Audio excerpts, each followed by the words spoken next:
Hi folks, Dave, the Honest Audiophile. This is the ThieAudio Ghost, and these are my Honest Audiophile impressions. I want to thank Linsoul Audio for providing the ThieAudio Ghost for review. To greatly appreciate it, Linsoul Audio, you rock. Alright, so the ThieAudio Ghost. This will set you back $130 from your bank account, and it has 40mm sapphire composite dynamic drivers, 60 ohms of impedance, 91 decibels of sensitivity, and a frequency response range of 20 Hz to 20 kHz. The Ghost comes in this nice little box. You get a picture, some information, specs on one side, a little bit of branding on the other, contact information on the back, and then the box on the inside under the sleeve is extremely hard to get out. And I don't feel like fighting with it on camera, so we're just going to show you what comes inside the box. And that would be this very small carrying case. Hard shell. It does have a hump on it, so it's going to lay a little funky when on a flat surface, but it's going to go very well in a bag, and it's going to protect your headphones. It does a nice job. You also get a little carrying strap, a little bit of branding. Undo the zipper here. Opening up, you have your headphones on one side and a pocket to hold your cables. Let's take the headphones out here. There you go. There's a better picture of the case. And then the other accessories that you get is a 1/4-inch adapter. Woo. All right, so you get your headphones and a cable. Now the cable, let's talk about that for a moment. It's a flat ribbon style. It terminates into 3.5s going into the headphones. They do have L and R on each side, which is a nice touch. Get a decent little split here, small, and then terminates to 3.5 along with that 1/4-inch adapter. I don't mind the cable. It's a little to be desired, but nice and light. I do wish that it would lose the little kink in it, though. It never really truly goes flat. It always kind of has a little bit of a jank to it. But overall, for the price point, I can't be too nitpicky. And you can always swap out cables because it's 3.5 inputs, and those cables are very common.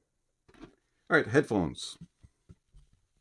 First thing that's going to stand out is the little gold ring and open back design. Got a nice headband here. It does connect with plastic, but the yokes are metal. You got a little bit of wiggle room in the headband. It is a little snug when you first get it, so you'll probably have to expand it to get it to kind of fit on your head and not clamp real bad. It does clamp pretty severely, kind of like a Sennheiser. So after a while, it did kind of break in and the clamp kind of dissipated a little bit, but you have to work with it a little bit. So just a little bit of wiggle and holding it in place a little bit will help. One of the other issues though is there's no rotation, and then the ear cups don't have a lot of room to wiggle. And so this part here where it curves can cause issues on fit for some. It didn't cause problems for me after I expanded and kind of tweaked it, but you might have to play with it. That could be a problem. The no rotation thing is a real frustration. I wish that it would rotate a little bit or wiggle a little bit more. But going on the head, you just kind of move the sliders around and they kind of stay in place. And then they're nice and light. I have no issues on the head whatsoever once they're in place. The ear cups fit like Sennheiser cups. They're nice and just big enough. Nice and soft with the velour. And if Sennheiser cups fit your head, these will fit. If you have problems with Sennheiser cups, these may be a problem. So just keep that in mind. They are basically like a Sennheiser ear cup. They are removable, so you can put third-party pads on if you want to swap. Overall, the comfort of them isn't too bad once you break them in and kind of get used to the clamp and figure out how to position it. The longevity of a listening session, once you have all those figured out, is not bad. I can listen to them for several hours without problems. The build of it, a little janky, but 130 bucks. Again, can't really nitpick too much. The drivability of them. This is a headphone that is 60 ohms, 91 decibel sensitivity.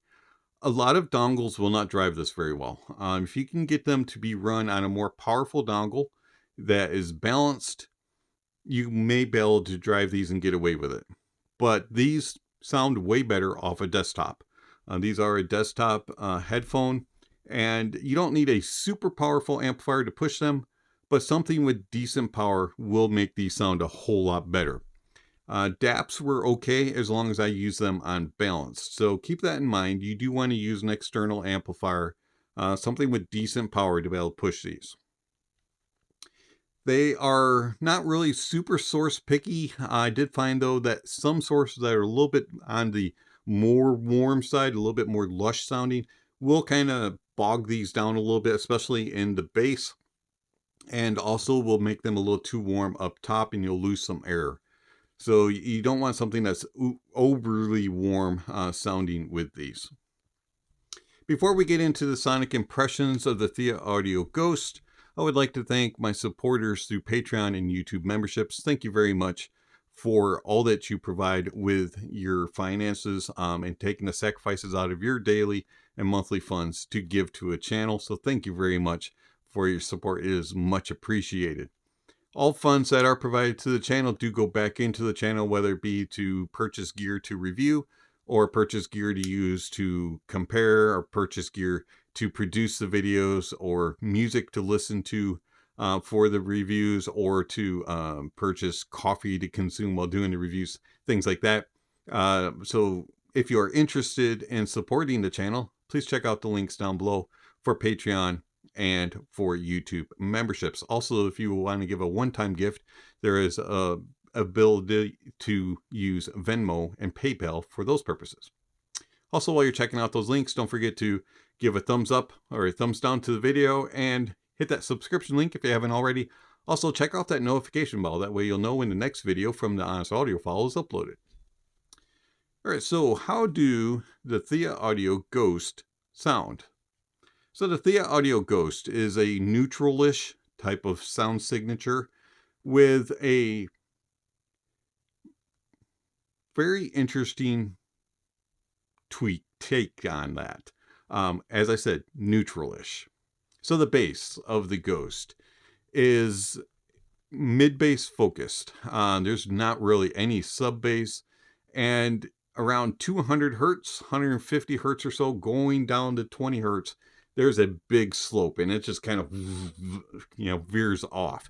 You really do not get any extension into the sub bass, and you really don't get much at all of rumble and grumble down low.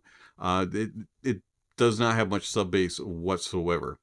The mid bass is doing just enough to give you a little bit of impact, a little bit of slam, but it is not a very hard hitting bass at all. It has nice tonality to it. It has nice tone and timbre, and it has decent details and resolution. Overall, it's an okay bass that's kind of just going through the motions. It's not a very hard-hitting bass, and it's not a very dynamic sounding bass. There's not a lot of punch and a lot of slam to it. And as I said, it lacks the energy. It just does not have a lot of rumble and grumble. The mids. The mids are kind of like the bass in that they're just kind of going through the motions. There's not a lot of energy. There's not a lot of sparkle to them. And they have a note weight that is kind of on the lighter side. There's nice separation. There's very good tonality, very good tone and timbre to the mids. But overall, they just kind of lack the ability to grab you and to really pull you in and engage with the music. It's just kind of going through the motions. The treble is the same. They aren't really extended out extremely well. They do lack a little bit of air up top, and they lack energy, and you don't get that bite and that crispness and that kind of energy and the charge that you're looking for. Some things can sound a little blunted and a little bit dull. And overall, I find that it has good tonality, nice timbre, a nice tone, but it just doesn't really drive you. And the Ghost is just one of those headphones that's kind of just going through the motions. It does what it should. It gives you that neutral tonality and timbre, but it just doesn't have all the other parts about it. It lacks salt. You know, it's like food that you just don't season. There's just a blandness and a dullness to it. It tastes all right and it's fine, but you're just like not really savoring it. You're not like salivating over it to want to keep eating it again. You wouldn't go back to that chef because they don't know how to season. That's the way the Ghost is. It's good. They technically know what they're doing, but it just doesn't taste good. It doesn't sound appealing. It's lacking seasoning. Soundstage is very, very small. It's not intimate, but it's about that close to being intimate. It's extremely small. It's not very wide at all, and it lacks depth. It's not a very deep stage. There's a little bit there. Layering is okay. It can get a little muddled and a little confused on busier tracks, and at times it can sound a little claustrophobic. I find that the imaging is all right. It's not 3 blob, but it is close to it. It's kind of very close. There's not a lot of room for things. There's decent separation when it's not a busy track. Overall, I find that the placement is okay. You can go, it's on the right side, it's on the left side, it's in the middle. Volus tend to be a little bit more center focused and a little bit stronger in the middle. And overall, things kind of move around on the stage, but it's not like pinpoint. Detail retrieval is decent for the price point, but it's not going to wow you. Resolution is kind of the same. There's moments of smeared harshness and glariness, but overall it's an okay technical headphone. It just doesn't do anything to really stand out and show off its technical abilities. But for $130, the Ghost is okay. I just don't find it to be very engaging. Tonality wise, it's fine, and it does good with tone and timbre, and it's all right with detail retrieval and resolution, but it just doesn't grab you, and it doesn't do enough to really drive home the music and make it feel real. It always sounds like it's just kind of going through the motions, ho-hum, lacking seasoning. How does it compare to the Harmonicdyne Athena? Now, the Athena is a little bit more expensive than the Ghost, but the Athena is better built, more comfortable in my opinion, and overall the Athena has better bass extension, better impact overall, and just more power and authority, better dynamics, better slam, and then the mids are more full, have better note weight and density, and they engage and present in a way that it sounds like it's moving you and that there's some seasoning to the music. And then the treble is better extended. You have better air, more sizzle, more bite, more crispness, more energy, sparkle. Soundstage is wider, and you have better detail retrieval and resolution, along with better depth and layering. Overall, the Athena is a significant step up, in my opinion, over the Ghost. So for $130, the ThieAudio Ghost, it's an okay headphone.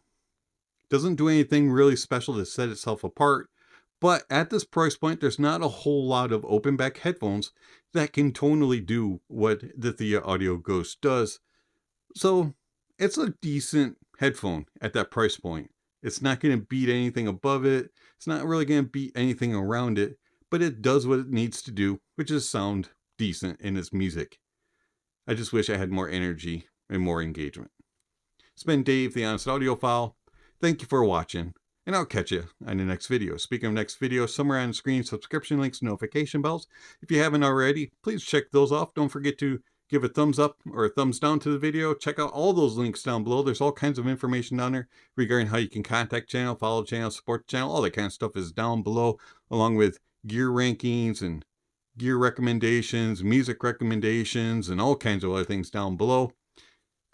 Finally, don't forget to enjoy the music and that honesty is the best policy.